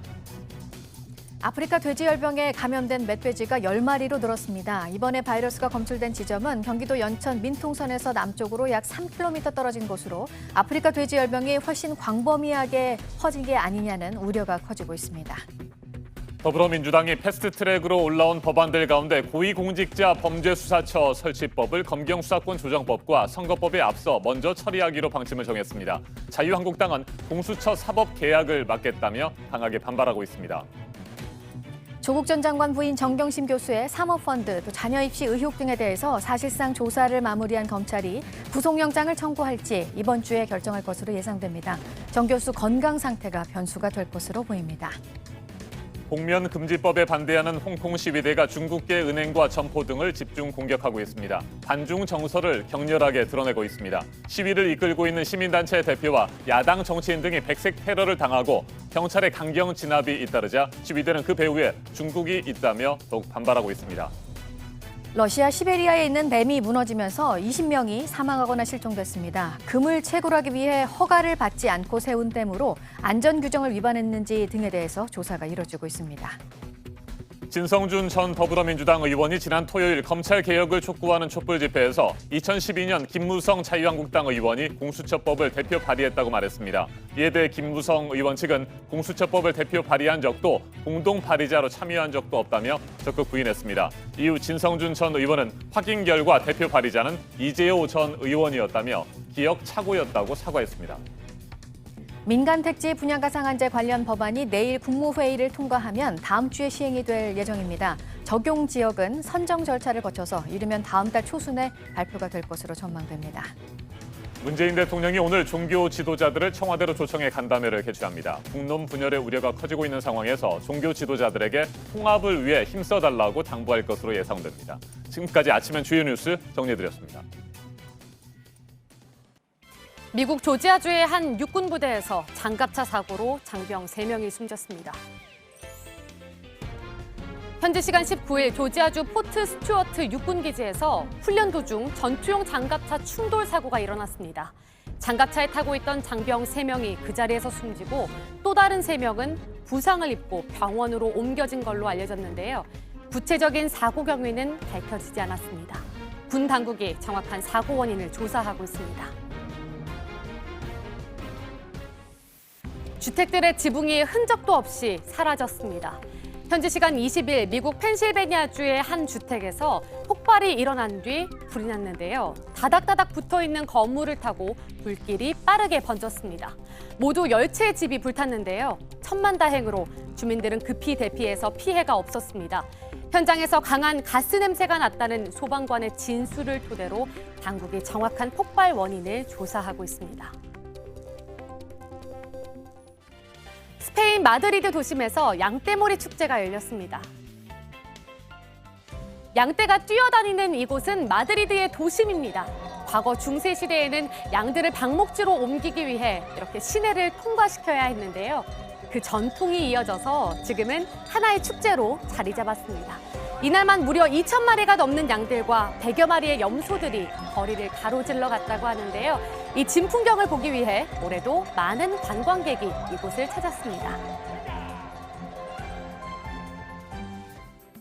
이곳은 독일 미넨의 한 교회인데요. 유리에 스테인드 글라스 대신 수백 장의 흉부 엑스레이 사진이 붙어 있습니다. 독일의 한 예술가가 만든 작품인데요. 작가는 이 엑스레이 사진이 생명을 의미한다고 말했습니다. 이를 보곤 그저 병원이 떠오른다고 말한 사람도 있고 조금 특이하지만 삶을 얘기하는 종교와 어울린다고 말한 사람도 있었는데요. 다른 어느 교회에서도 볼 수 없는 이 특별한 작품, 여러분이 보기엔 어떤가요?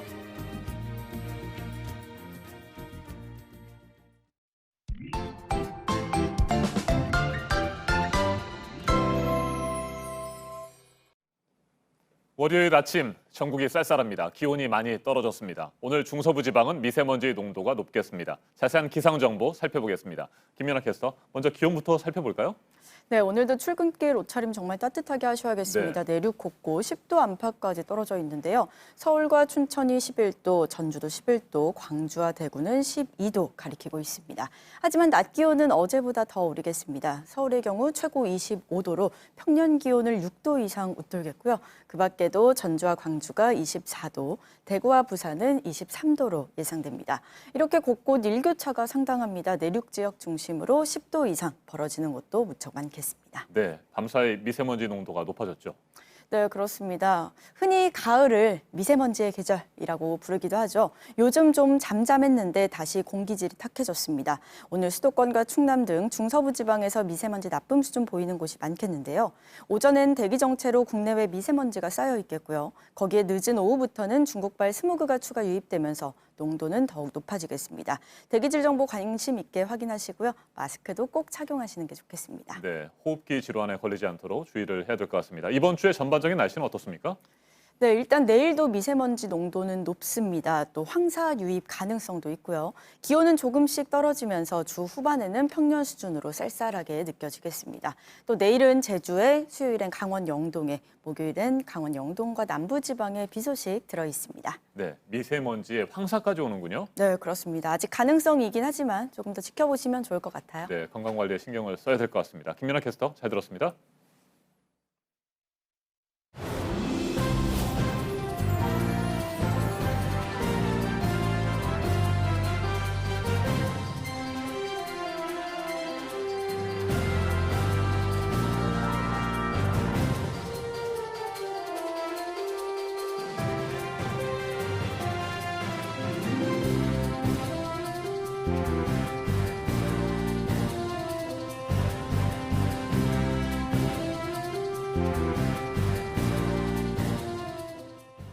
네, 한 주 시작하는 월요일 아침입니다. 8시 2분 지나고 있습니다. 어제 저녁부터 시작해서요. 중부지방을 중심으로 지금 미세먼지 농도가 높고 모레 오후까지는 공기가 뿌열 거라는 예보입니다. 한동안 잊고 있었던 미세먼지 소식인데요. 지난 겨울 심했던 미세먼지 기억이 또 떠오르죠. 이에 대비해서 오늘부터 특별 단속이 시작이 됩니다. 모두 연결해서 알아보겠습니다. 안태훈 기자, 자동차 배출가스 단속이죠? 네, 그렇습니다. 전국적으로 실시가 되고요. 오늘부터 다음 달 15일까지 집중 단속이 펼쳐지는 것입니다. 자치단체는 경유 차량을 중심으로 또 환경공단은 휘발유와 LPG 차량을 대상으로 집중 단속을 실시합니다. 단속은 차량을 세우고 측정기를 이용하거나 원격 측정이 가능한 비디오 방식으로 이루어집니다.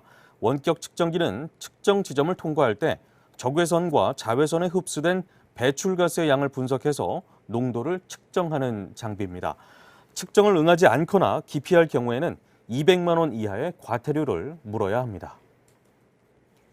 네, 얼마 전에 평양에서 있었던 남북 간의 축구 대결이 선수들이 철저히 통제가 되고 무관중에 경기 소식도 바로 알 수가 없어서 논란이 컸는데 그래서 그런지 이번에 역시 평양에서 열리는 역도 선수권 대회가 관심이 큰 것 같습니다. 개회식 소식이 전해졌죠? 네, 그렇습니다. 이번에는 무관중 경기는 아니었습니다. 물론 이제 북한이 주최한 경기라서 그렇기도 한데요. 직접 비교는 어렵습니다만 2019 아시아 유소년 주니어 역도 선수권 대회 개막식이 어제 평양 역도 전용 경기장에서 열렸는데요. 1,500명을 수용할 수 있는 경기장에 1,000여 명의 평양 시민들이 자리를 채웠습니다. 15개 참가국을 적은 팻말이 경기장에 들어오면서 개회식이 시작됐고요. 태극기가 그려진 한국 팻말은 알파벳 순으로 7번째로 등장한 것으로 전해졌습니다. 아시아 총 15개국에서 17세 이하 유소년 97명과 20세 이하 주니어 120명의 젊은 역도 선수들은 오늘부터 27일까지 체급별 경기를 치르게 됩니다. 네, 다음은 지난해 고액 상습 체납자 상위 100명이 6천억 원에 이르는 세금을 내지 않았다라는 내용입니다. 국회 기획재정위 소속 심기준 의원실이 국세청에서 받아 오늘 공개된 2018년 고액 체납자 명단에 따르면 상위 100명은 5,918억 원의 세금을 내지 않았습니다. 1인당 평균 약 59억 원에 이릅니다. 국세청이 최근 전국 세무서에 징세 전담 조직을 신설해서 세금 징수를 위해 노력하고 있습니다만 체납자들의 재산 은닉 방법이 지능화되는 만큼 재산 추적 조사를 강화해야 한다는 지적도 잇따르고 있습니다. 네, 지금까지 아침에 지금 JTBC 안태훈입니다. 한동안 잠잠했던 미세먼지가 다시 기승을 부리고 있습니다. 밤사이 서울을 비롯한 수도권과 충청, 전라 등 서쪽 지역을 중심으로 미세먼지 농도가 높아졌습니다. 특히 충남 지역의 초미세먼지 농도는 이미 나쁨 수준을 보이고 있습니다. 이에 따라 서울 등 수도권에서는 올가을 들어 처음으로 오늘 미세먼지 예비 저감 조치가 시행되고 있습니다. 방기성 K웨더 예보센터장 자리에 함께했습니다.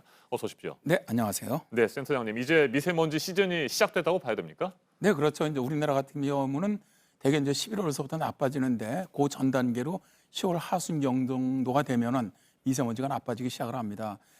작년 같은 경우는 이제 10월 15일, 16일서부터 처음 나빠졌는데 올해 같은 경우는 이제 그보다 약 한 6일 정도가 늦어서 오늘서부터 한 2, 3일 정도 일단 나쁠 것으로 예상이 됩니다. 네, 미세먼지 예비 저감 조치가 시행될 정도인데 지금 상황은 어때요? 어느 정도의 수준입니까? 현재는 이제 충남 지역이 초미세먼지 농도가 나쁨 수준이고요. 네. 일단 그 밖에 서쪽 지역들은 그거보다 약간 좋은데 보통 정도인데 일단 이제 예측이 오늘 오후서부터 이제 중국으로부터 유입되는 그 미세먼지 스모그가 유입되면 좀 더 나빠질 것으로 그렇게 예상이 되고 있습니다. 네, 앞서 김민아 캐스터 얘기를 했습니다만 내일쯤 해서 황사가 넘어올 가능성도 있습니까? 일단 뭐 황사보다는 이번엔 주로 미세먼지 가능성이 높은 거로 네. 보고 있고요.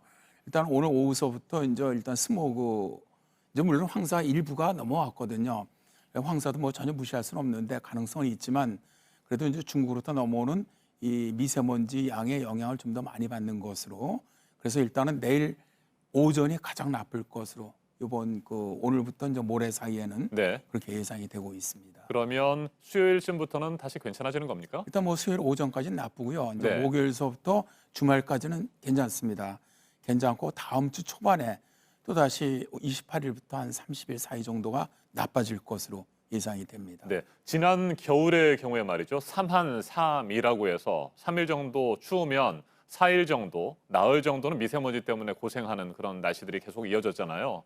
올 가을과 겨울도 그렇게 될까요? 이제 아무래도 이제 고기압이 내려서 추워지는 3일 동안은 춥고 네. 따뜻해지는 4일 동안은 이제 미세먼지가 영향을 준다는 얘기인데 대체로 이제 이러한 패턴이 올 겨울에도 좀 지속될 것으로 보이거든요. 그래서 3한 3이 그러니까 뭐 주기적으로 무조건 주기적으로 바뀐다는 것이거든요. 주기적으로 좋았다가 나빠졌다가 좋아졌다 나빠졌다는 형태인데 이런 거는 올해도 나타나지 않겠나 그렇게 봅니다. 네, 이 질문을 드린 것은 앞서 센터장님께서 수요일 오전까지 나쁘다가 그 다음에 며칠은 또 괜찮아질 것이다 이렇게 말씀을 하셨잖아요. 그러면 그 이후에 다음 주 초반에는 또 미세먼지가 오지 않을까 우려가 돼서 질문을 드렸던 건데 그렇게 될 가능성이 있습니까? 예, 다음 주 초반에는 한 28일에서 30일 사이에 또 다시 좀 나쁠 거로 보고 있고요. 그 후에 또 다시 추워집니다. 그러면서 또 다시 좋아질 것으로 이제 그런 것이 주기적으로 이제 올 것으로 이제 지금서부터 이제 계절이 이제 북서쪽으로부터 고기압이 내려오는 계절이 됐거든요. 이런 계절에 나타나는 특성이라고 보시면 됩니다. 네, 그동안 태풍이 자주 한반도 쪽에 영향을 미쳤고 그랬기 때문에 미세먼지는 뭐 그렇게 많지 않았다라는 분석도 있고요. 반면에 중국 쪽은 뭐 태풍이나 이런 것들의 영향을 받지 않아가서 그동안은 계속해서 미세먼지가 쌓였던 상태라고 봐야 되는 겁니까? 지금 뭐 중국 같은 경우는 저 사실 황사도 있고 또 미세먼지도 계속 좀 띠 형태로 중국 북동부 지방 쪽으로 계속 나빴습니다. 저 그래 우리나라 같은 경우도 이제 말씀하신 것처럼 올해 태풍이 자주 올라왔고 오늘 같은 경우도 실제로 이제 동부 쪽은 안 나쁘거든요. 이게 지금 20호 태풍 너구리가 일본 남부 쪽으로 지나가고 있거든요. 그러다 보니까 동풍이 들어오다 보니까 우리나라 동부 쪽은 좀 좋은데 저 동풍의 영향을 덜 받는 서쪽 지역은 중국으로부터 들어오는 미세먼지 영향을 이제 받고 있는 것이죠. 뭐 중국은 저 뭐 본격적으로 이제 11월 들었으면은 난방이 시작되거든요. 이건 이제 훨씬 더 나빠질 것을 일단 보고 있고요. 또 우리나라도 이제 어차피 중국의 영향을 받다 보니까 앞으로도 영향을 더 많이 받을 것으로 예상이 됩니다. 네, 너구리는 우리 기상청이 이름 붙인 태풍이군요. 네, 그렇습니다. 네, 너구리가 우리 한반도에는 피해를 주지 않으면서 좀 그 황사라든지 미세먼지를 밀어냈으면 좋겠는데 어떻게 전망하세요? 일단 너구리가 오늘 지금 규슈 남쪽에 지금 지나가고 있거든요. 그래서 내일까지 일본 남부해상을 지나가는데 그렇게 되다 보니까 일단 동풍이 그렇게 되면 이제 동풍이 들어옵니다. 저 태풍 반시계 방향으로 바람이 부니까 우리나라 쪽 동풍이 들어오다 보니까 현재 동부 지역이죠. 동부 지역은 저 굉장히 그 미세먼지 영향을 받지 않는 것이 동풍이 들어오기 때문에 그렇습니다. 그래서 일단 동부 쪽이 좋은 곳은 태풍의 영향으로 봐야 되겠죠. 알겠습니다. 지난 주말에 날씨가 비교적 좋았잖아요. 그래서 단풍 구경 가신 분들도 많은데 예년에 비하면 올해 단풍이 조금 늦은 편입니까? 처음에 설악산 시작했던 건 뭐 평년과 비슷했고요. 그 후에 이제 평년보다 지금 기온이 높습니다. 그러다 보니까 대개 이제 단풍은 최저 기온이 영상 5도 이하로 내려가기 시작하면서 이제 물들기 시작하거든요. 그래서 약간씩 늦어지는 건 맞습니다. 현재는 이제 단풍이 일단 단풍이 시작되는 곳은 충청 지역, 그다음에 영남 쪽으로는 이제 팔공산 정도까지는 단풍이 시작됐고요. 아직 그 남쪽으로는 아직 단풍이 시작되지는 않았습니다. 그렇다면 이달 말, 다음 달 초가 절정이라고 봐야 될까요? 중부지방이나 남부지방에서는요? 네, 그렇죠. 현재는 뭐 설악산이나 치악산이나 오대산 같은 데 이미 절정이고요. 이제 북한산을 포함해서 계룡산이라든가 이런 이제 중부지방 쪽은 다음 주 주말이 거의 절정이 될 것으로 예상이 되고 있습니다. 네, 자 미세먼지로 다시 한번 돌아가서요. 이제 뭐 미세먼지 시즌은 시작됐다고 앞서 말씀을 하셨었고 그렇다고 한다면 호흡기 질환이라든지 이런 것들을 막기 위해서 마스크는 이제 반드시 준비를 해놓고 써야 되겠군요. 네, 그렇죠. 아무래도 이 미세먼지를 막을 수 있는 가장 좋은 방법이 역시 마스크를 사용하는 것입니다. 그래서 미세먼지가 이제 나쁘다는 정보가 나올 때는 반드시 외출하실 때는 마스크를 사용을 하시고요. 좀 물을 좀 자주 마셔 주시는 것이 굉장히 좋고 실내에서도 나쁘다 해서 항상 문을 닫고 계시지 마시고 하루에 한두 번은 반드시 환기를 갖다 시켜주는 게 굉장히 중요합니다. 왜냐하면 그걸 하지 않으면 실내 공기가 더 나빠질 수가 있거든요. 그다음에 이제 뭐 예를 들어서 옷 같은 경우도 가급적 피부 노출을 갖다 줄이는 그런 옷을 입는 것이 상당히 좋습니다. 네, 센터장님 끝으로요. 미세먼지 시즌 이제 시작이 됐는데 그럼 내년 3월, 4월까지 이어진다고 봐야 됩니까? 일단 이번에 이제 국가기후환경위에서 이제 계절 관리제를 이번에 이제 제안을 했지 않습니까? 이제 12월부터 내년 3월까지죠. 4개월 동안은 이제 미세먼지를 특별 관리하는 그런 계절 관리제를 내놨는데 아무래도 이제부터 이제 미세먼지가 이제 본격적으로 시작되는 것으로 보고 있고요. 이제 중요한 것은 얼마나 이제 고농도 미세먼지가 발생할 것이냐는 건데 최근에 이제 어쨌든 기후 변화로 인해서 이 중위도 그러니까 이제 중국이라든가 우리나라 쪽의 풍속이 상당히 약해지고 대기 저층이거든 저층이 따뜻해지고 있거든요.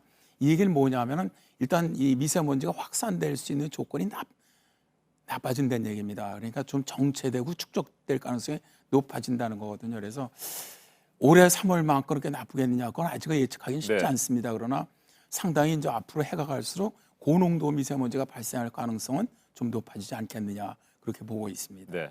마스크도 좀 사놓고 단단히 대비를 해야 될 것 같습니다. 네, 그렇습니다. 알겠습니다. 지금까지 방기성 K웨더 예보센터장이었습니다. 말씀 잘 들었습니다. 네, 감사합니다. 한국은행이 지난 16일 기준금리를 1.25%로 또 낮춤에 따라 이르면 이번 주부터 은행 예금 금리도 떨어집니다. 연이자가 0%대인 정기예금까지 나올 것으로 보입니다. 물가의 세금까지 생각하면 사실상 남는 것이 없는 셈인데 특히 목돈을 모아야 하는 청장년층과 퇴직금으로 생활해야 하는 노년층의 고민이 깊을 수밖에 없습니다. 성화성 기자가 보도합니다. 시중은행의 정기예금 금리를 비교하는 사이트입니다. 1년 기준으로 가장 높은 게 1.7%입니다. 1.5% 안팎이 대부분인데 1.25%까지 떨어진 상품도 있습니다. 물가 상승에 세금까지 감안하면 예금을 해도 사실상 남는 게 없는 셈입니다. 이마저도 앞으로는 더 떨어집니다. 이르면 이번 주부터 늦어도 이번 달 안에는 은행들은 앞다투어 예금 금리를 내릴 계획입니다. 한국은행이 지난 16일 기준금리를 역대 최저인 1.25%로 낮췄기 때문입니다. 이미 1% 초반대인 일부 상품의 금리는 0%대까지 떨어질 가능성도 있습니다. 1,000만 원을 맡겨도 연간 이자가 채 10만 원이 되지 않는 겁니다. 청년들의 목돈 모으기는 그만큼 어려워지고 은퇴한 노인들의 생활은 더 빠듯해질 것으로 보입니다. 조금이라도 더 금리를 받을 수 있는 곳에 넣어야겠다고 생각하면서 좀 검색을 오늘 아침에 했었어요. 세금 내고 하면은 액수가 워낙 작다 보니까 크게 남는 것 같지는 않습니다. 대출 금리는 시차를 두고 다음 달부터 내릴 것으로 보입니다. 변동금리의 기준이 되는 코픽스가 매달 15일에 공시되기 때문입니다. JTBC 성화선입니다.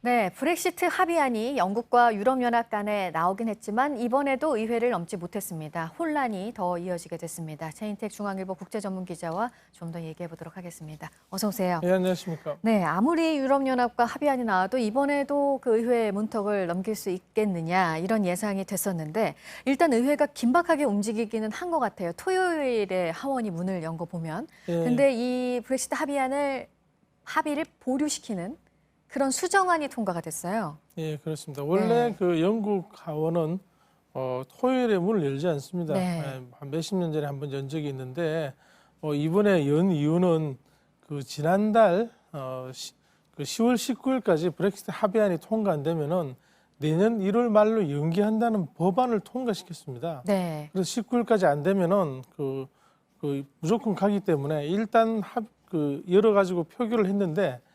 이 합의안은 표결에 오르지도 못했습니다. 네. 왜냐하면 의원들이 수정안을 내서 이 판단을 보류한다.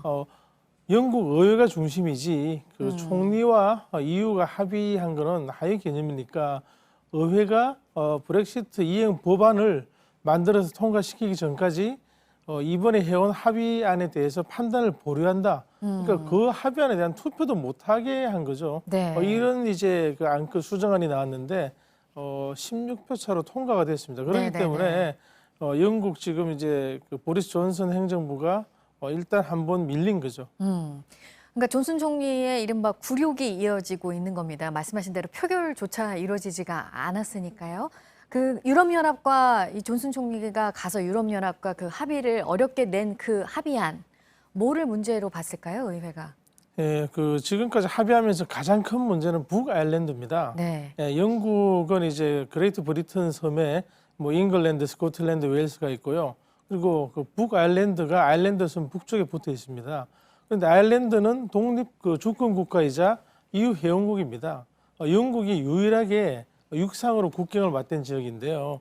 여기를 이제 그 브렉시트해서 EU에서 탈퇴하면은 이 지역에 왔다 갔다 하는 사람도 제한하고 뭐 강하게 관세도 받을 것이냐.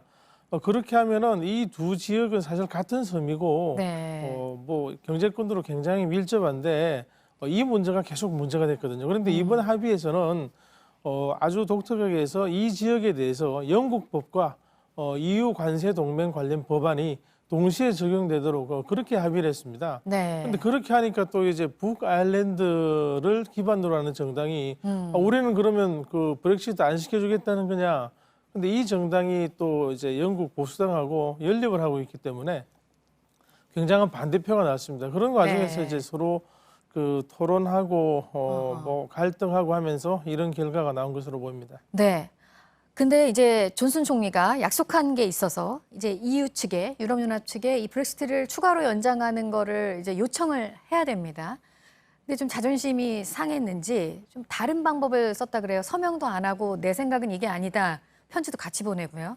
내 생각은 아닌데 의회에서 그런 결정이 나왔으니까 좀 어쩔 수 없이 한다. 그리고 본인이 이전에 본인의 입으로 브렉시트 연장을 내가 요청하느니 네. 차라리 시궁창에 빠져 죽겠다 그랬는데 그런 그 험한 말을 한 데 대해서 본인이 지금 어떤 부메랑을 맞은 것으로 볼 수 있겠습니다. 네.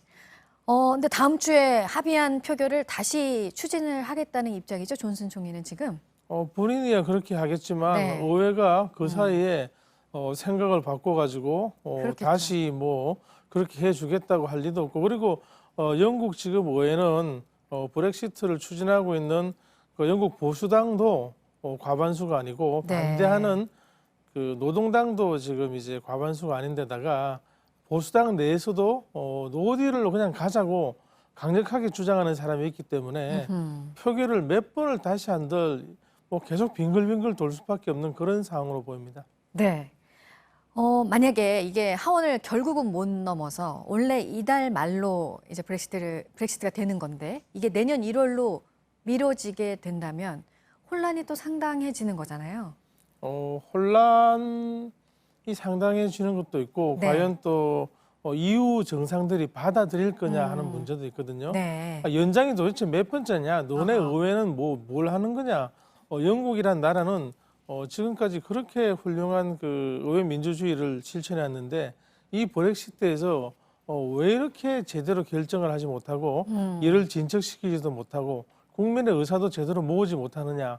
그런 이제 그 비난 혹은 이제 영국 자체로서는 굉장히 속이 상하는 거죠. 자존심이 상하는 일인데 이건 제도로서 그리고 이제 사람으로서 할 수가 없는 그런 상황이기 때문에 영국은 지금 그 나라를 이끄는 리더십의 손상 그리고 의회 민주주의라는 제도의 손상 그리고 이제 국민이 분열되는 그런 그 상황까지 겹쳐져 가지고 굉장한 어려움을 겪고 있습니다. 게다가 지금 합의된 것이 통과된다 손 치더라도 네. 원래 브렉시트를 하면은 뭐 굉장한 부담이 줄고 영국 경제가 잘 될 것이라고 그랬거든요. 근데 지금 다시 조사를 해보니까 브렉시트라면 앞으로 15년간 매년 GDP가 6.7%씩 오히려 그 유럽 연합에 남는 것보다 더 떨어진다고 나왔습니다. 그렇기 때문에 혼란 그리고 경제적 피해가 가중되는 상황인데 여론은 분열되고 리더십은 제대로 이제 정치를 이끌지 못하고 지금 영국이 큰 위기에 처한 것입니다. 네, 그러면 조기 총선까지 다시 치르는 그런 상황까지 가게 될까요? 어떻게 예상하세요? 조기 총선을 해서 확실하게 과반수를 차지할 수 있다고 보면은 보리스 존슨 총리가 하겠죠. 아니면 이미 했겠죠. 네. 근데 지금 상황이 그렇게 호락호락하지 않습니다. 국민들은 정치권에 실망하고 있고 그리고 보리스 존슨의 지도력에 대해서 의심을 하고 있습니다. 그런 상황에 과연 그 조기 총선이 도움이 될지 그리고 제레미 코빈 그 야당인 노동당의 이제 당수도 여기에 대해서 굉장히 지금 뭐 회의적입니다. 한다고 해도 의회 자체가 누구도 과반수를 차지하지 못하는 하늘에 뜬 그 상황이 될 가능성이 크기 때문에 지금 서로 고민하는 상황입니다. 네. 영국이 유럽연합을 떠난다고 해서 한참 전부터 이제 국제 시장을 흔들어 놓은 사안이었는데 여전히 지금 결과는 알 수가 없는 상황이어서 오늘 한번 짚어봤습니다. 최인택 중앙일보 국제전문기자였습니다. 잘 들었습니다. 감사합니다. 네, 국내 최대 규모의 자선 바자 행사인 위아자 장터가 어제 서울과 부산에서 열렸습니다. 나눔의 현장 김재현 기자가 전해드립니다. 광화문을 찾은 시민들이 3355 장터를 찾습니다. 어린이 장터에선 아이들이 아끼던 물건을 직접 갖고 나와 팝니다. 받는 사람이 잘 사용하고 그 소중하게 잘 아끼고 사용했으면 좋겠어요. 애기 인형하고 장난감을 2개를 샀어요. 그래서 집에서 이제 아이들 잘 가지고 놀 것 같아서 굉장히 좋습니다. 저소득층 아이들을 위한 나눔 행사 위하자 나눔 장터가 서울 광화문 광장에서 열렸습니다. 올해로 15회째입니다. 국내 주요 기업과 장애인 단체, 주한 중국 대사관 등에서 마련한 부스가 관람객들로 북적였습니다. 명사들의 기증품 경매도 인기를 끌었습니다. 이낙연 국무총리가 기증한 백자호 도자기는 최고가에 낙찰됐습니다. 110만 원에 낙찰되셨습니다. 축하드립니다. 추거홍 주중대사가 기증한 수공예품, 최문순 강원지사가 기증한 베를린 장벽 조각, 스카이캐슬 팀이 기증한 모자상, 가수 헨리와 프로골퍼 고진영 선수의 기증품도 새 주인을 찾았습니다. 이번 행사는 부산 송상현 광장에서도 함께 열렸습니다. 서울과 부산에서 35만 명의 시민들이 행사를 찾았습니다. 기증품과 재활용품 판매로 나온 수익금 1억 410여만 원은 모두 저소득층 아이들을 위해 기부됩니다. JTBC 김재현입니다. 프로축구 K리그 파이널 A 첫 경기에서 울산현대가 대구FC를 꺾고 선두를 질주했습니다. 울산은 어제 대구에서 열린 원정 경기에서 후반 교체 투입으로 나선 주민규의 결승골을 앞세워 2대1로 승리했습니다.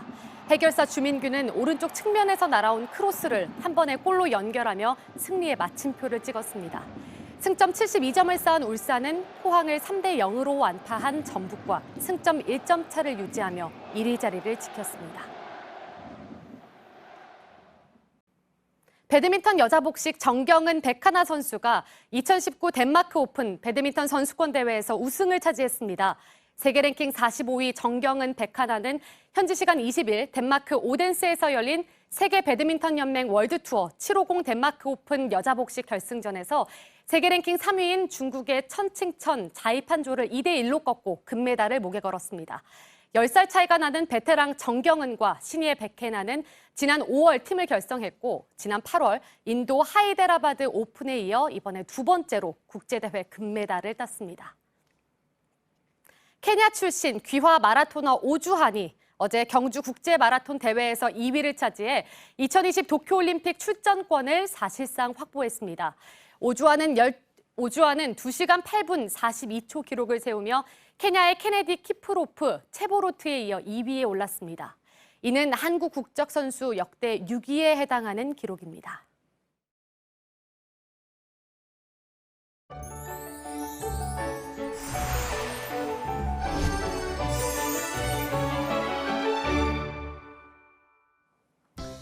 오늘 아침 기온 10도 안팎까지 떨어지면서 무척 쌀쌀합니다. 낮에는 어제보다 기온이 오르겠고요. 따라서 일교차가 10도 이상 벌어지는 곳들이 많겠습니다.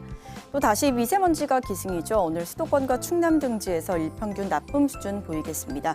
오전엔 대기 정체로 농도가 높겠고요. 늦은 오후부터는 중국발 스모그가 추가로 유입되겠습니다. 현재 내륙 지역 안개도 짙습니다. 시야 상황이 좋지 않아서 안전운전하셔야겠습니다. 오늘 낮 동안 서울이 25도, 광주 24도, 대구는 23도로 평년 기온 웃돌겠습니다. 북한도 대부분 20도를 넘어서면서 오늘 낮 동안 선선하겠습니다. 내일도 일교차가 크겠고요. 공기질은 턱하겠습니다. 한편 내일은 제주에, 수요일 강원 영동, 목요일 영동과 남부지방에 비 소식 들어있습니다. 기상정보였습니다. 아침엔 뉴스워치, 오늘 하루 관심을 가지고 지켜봐야 할, 기억해야 할 뉴스 끝으로 정리해드립니다. 밤사이 서울을 비롯한 수도권과 충청, 전라 등 서쪽 지역을 중심으로 미세먼지 농도가 높아졌습니다. 특히 충남 지역의 초미세먼지 농도는 이미 나쁨 수준을 보이고 있습니다. 중국의 미세먼지가 고기압 가장자리를 따라 한반도로 들어왔기 때문인데 오늘 오후에 또다시 많은 양의 중국발 미세먼지가 유입될 것으로 보입니다. 새벽 6시를 기해 서울 등 수도권에는 미세먼지 예비 저감 조치가 발령됐습니다. 공공차량 2부제가 실시되고 공공사업장의 운영은 단축됩니다. 경기도 연천 민통선에서 남쪽으로 3km 떨어진 곳에서 발견된 야생 멧돼지 사체에서 아프리카 돼지열병 바이러스가 확인되면서 감염 멧돼지가 10마리로 늘었습니다. 초기 방역에 실패한 게 아니냐는 지적이 나오고 있습니다. 더불어민주당이 패스트트랙으로 올라온 법안들 가운데 고위공직자범죄수사처 설치법을 검경수사권 조정법과 선거법에 앞서 먼저 처리하기로 방침을 정했습니다. 자유한국당은 공수처 사법 개혁을 막겠다며 강하게 반발하고 있습니다. 문재인 대통령이 오늘 청와대에서 주요 종교 지도자들과 만납니다. 통합을 당부하는 자리가 될 것으로 보입니다. 오늘 전해드릴 소식은 여기까지입니다. 이상으로 JTBC 뉴스 아침엔 월요일 순서 모두 마치겠습니다. 건강한 하루 보내시기 바랍니다. 고맙습니다.